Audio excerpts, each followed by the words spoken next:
Assalamualaikum warahmatullahi wabarakatuh.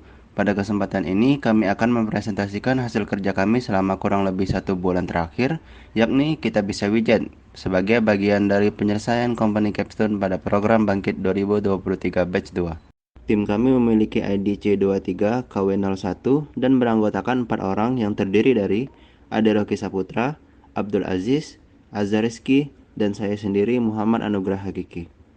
Latar belakang dari terbentuknya Kitabisa Widget ini dimulai dari donasi otomatis yang dibuat untuk memudahkan user berdonasi secara rutin.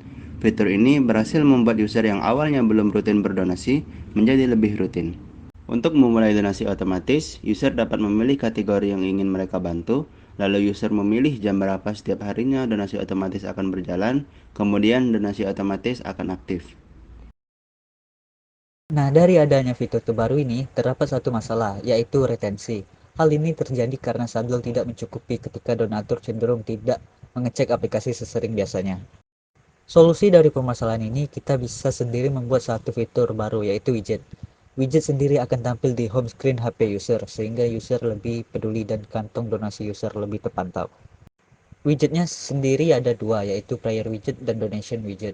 Untuk prayer widget itu memiliki tampilan jadwal sholat dan button partnya berupa saldo kantong donasi, dan untuk donation widget itu memiliki tampilan histori donasi yang telah didonasikan oleh user, dan button partnya sama seperti prayer widget, yaitu jumlah saldonya.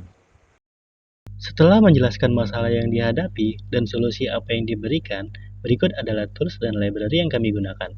Yang pertama adalah Android Studio. Kami menggunakan software tersebut untuk membuat proyek Android widget dengan menggunakan bahasa Kotlin.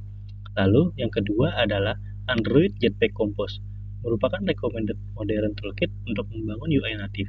Kami menggunakan Jetpack Compose agar kode menjadi lebih ringkas, merupakan powerful toolkit dan API Kotlin yang intuitif. Yang ketiga adalah Jetpack Compose Glance, merupakan salah satu library terbaru dari Jetpack Compose yang digunakan untuk membangun widget agar lebih responsif. Yang keempat adalah Git. Kami menggunakan Git untuk menggabungkan proyek kami supaya menjadi satu file.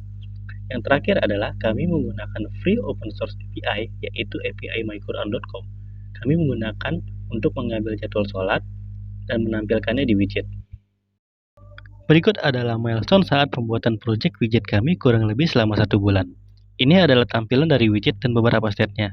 Di bagian kiri merupakan preview dari dua widget tersebut. Untuk bagian atas terdapat kurang lebih ada 5 state prior reminder widget. Pada poin pertama adalah state ketika widget tidak memiliki error. Yang kedua, ketika user belum melakukan login. Yang ketiga, ketika widget sedang loading.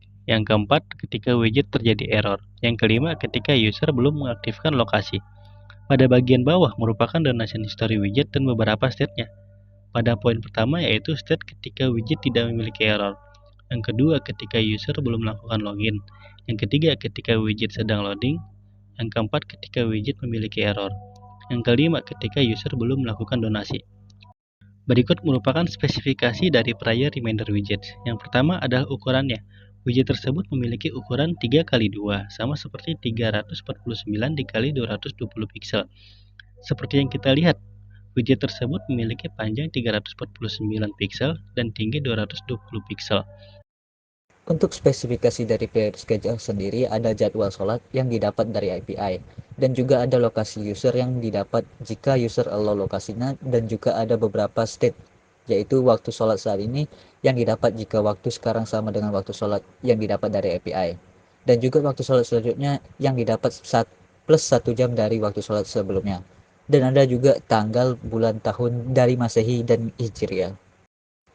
Untuk bottom part dari player schedule widget sendiri itu terdapat jumlah saldo dari kantong donasi setiap user, dan juga terdapat button isi. Jika ditekan itu akan masuk ke main activity top up untuk saldo user, dan juga terdapat donasi otomatis slide detail.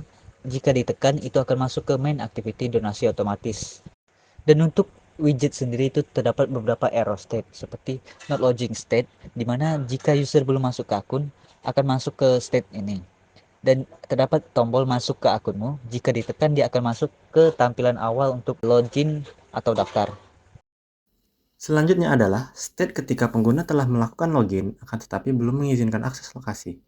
maka widget yang terpasang akan menampilkan informasi saldo dan pemberitahuan kepada user bahwa aplikasi belum mendapatkan izin lokasi.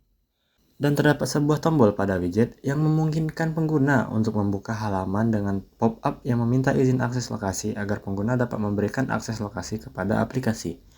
Kemudian, setelah user mengizinkan akses lokasi, maka widget akan menyimpan nama mahkota user ke dalam preference dan menggunakannya untuk memanggil API jadwal sholat. Jadwal sholat tersebut nantinya akan ditampilkan pada widget bersamaan dengan nama kota dan juga akan disimpan pada preference untuk dipakai pada state update selanjutnya.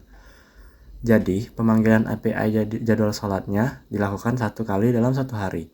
Hal ini juga menjadi salah satu kelebihan dalam menyimpan jadwal sholat pada preference karena jadwal sholat akan tetap tampil ketika device user dalam keadaan offline.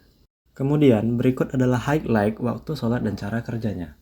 Seperti pada contoh, ketika waktu belum memasuki jadwal sholat zuhur, maka pada widget akan ditampilkan sebuah informasi waktu sholat selanjutnya zuhur 11.59 WIB, sesuai dengan titik lokasi dan zona waktu user.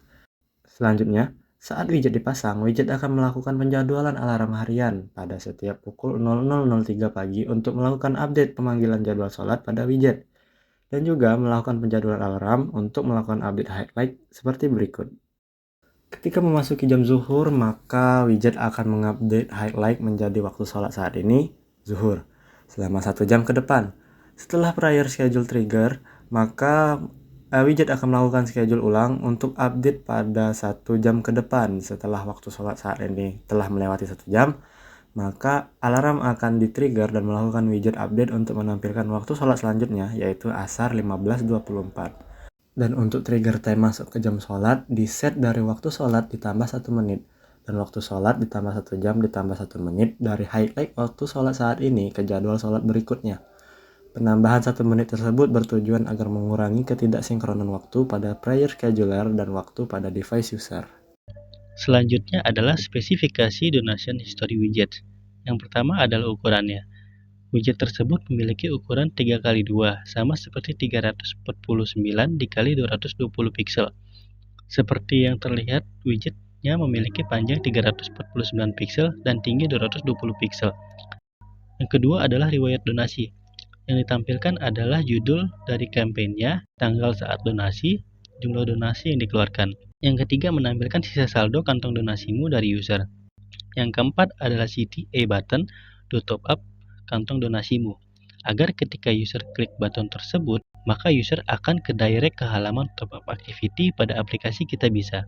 Yang kelima adalah entry point to donasi otomatis, redirecting to donation automatic list page, agar ketika user klik entry point tersebut, maka user akan direct ke halaman donasi otomatis. Widget donation history ini juga dapat menampilkan detail dari donasi terakhir user ketika data yang ditampilkan pada widget diklik menggunakan intent yang mengirim ID donasi agar detail dari donasi dapat ditampilkan. Sama seperti widget jadwal sholat, ketika user belum login, maka widget ini akan menampilkan not login state. State ini memeriksa is login yang ada pada aplikasi Kitabisa. Jika is login bernilai false, maka state ini akan ditampilkan. Kemudian no donation state yang akan muncul ketika widget dipasang dan user belum berdonasi sama sekali. Ketika tombol donasi sekarang diklik, maka otomatis aplikasi akan terbuka dan pergi ke halaman donasi. Bagian ini memeriksa apakah list dari donasi history kosong atau tidak. Jika kosong, maka state ini akan ditampilkan. Selanjutnya yaitu error state. Error state ini dibuat untuk memberi perintah update pada widget apabila terjadi suatu kesalahan atau error pada widget maupun aplikasi. Seperti contoh, error state akan ditampilkan apabila widget gagal memanggil API riwayat donasi dari aplikasi, gagal mengambil API jadwal sholat, maupun saat device user dalam keadaan offline. Dan terdapat tombol muat ulang yang memungkinkan pengguna untuk menyegarkan atau merefresh widget sehingga pengguna dapat berinteraksi dengan widget tersebut. Berikut adalah beberapa rintangan yang telah kami lalui selama masa pengembangan widget ini. Yang terakhir, proyek yang kami buat telah mencapai 100% berdasarkan rencana yang tercantum dalam project plan, dan juga terdapat beberapa tambahan fitur sesuai dengan product requirement dari kitabisa.com. Sekian presentasi dari kami. Terima kasih perhatiannya. Wassalamualaikum warahmatullahi wabarakatuh.